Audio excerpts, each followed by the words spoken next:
السلام علیکم دوستو، کیسے ہیں آپ سب؟ امید ہے کہ آپ سب بالکل ٹھیک ہوں گے۔ تو میرے پیارے دوستو، آئیں آج ہم مل کر کہانی پڑھتے ہیں۔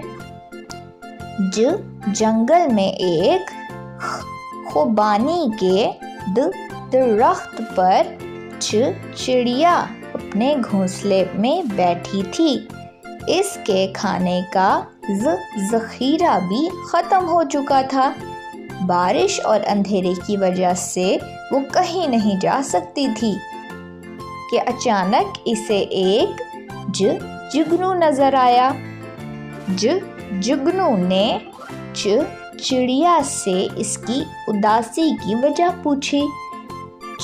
چڑیا نے اسے بتایا کہ اس کے پاس کھانے کا ذخیرہ ختم ہو چکا ہے۔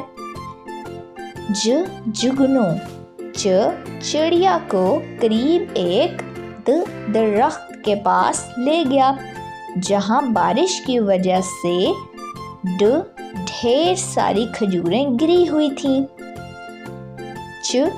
چڑیا نے جی بھر کے کھجوریں کھائیں اور جگنو کا شکریہ ادا کیا۔